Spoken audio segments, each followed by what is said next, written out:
Gimana Pak tadi? Yang di balik kantung.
Baik, untuk proses pencarian hari ini kita mulai dari jam 7.00 pagi.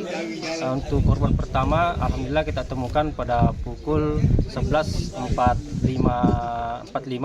sekitar 200 meter dari lokasi titik duga korban tenggelam. Korban kedua, Pak?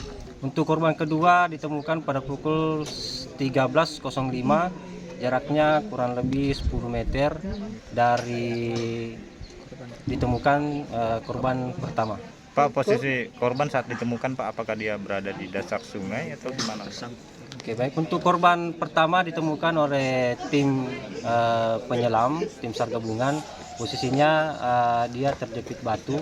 Sedangkan untuk korban kedua ditemukan tim SAR gabungan dan masyarakat setempat yang membantu. Kondisinya sudah agak mengapung. Kondisi kedua korban saat ditemukan meninggal dunia. Untuk lebih tepatnya itu dari pihak dokter, tapi dari kasat mata kondisinya meninggal dunia. Pak, berapa orang sih yang dikerahkan, Pak? Untuk tim SAR gabungan jumlah personil itu ada sekitar 70 orang. Terdiri dari siapa saja, Pak? Tim SAR gabungan ada dari Basarnas, TNI Polri, dari Damkar Kota Makassar, dari Sarunhas, Sarunem, SAR Pramuka, BPBD Maros, Pramuka, dan potensi SAR lainnya. Pak, proses pencarian, Pak, selama proses pencarian, Pak, dilakukan dengan menyisir sungai sepanjang berapa meter sih, Pak? Berapa lama?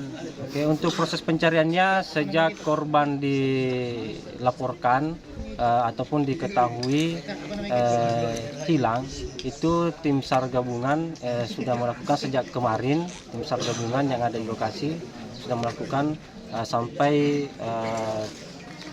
sore hari kemarin. Sedangkan untuk hari ini kita mulai dari jam 7 sampai jam 13.05 sampai korban kedua ditemukan tadi. Untuk metode pencarian, teknik pencarian itu melakukan teknik penyelaman, penyisiran dengan menggunakan perahu karet, dan melakukan penyisiran di sepanjang sisi kiri kanan sungai. Itu sejauh berapa, Pak, dari lokasi kejadian?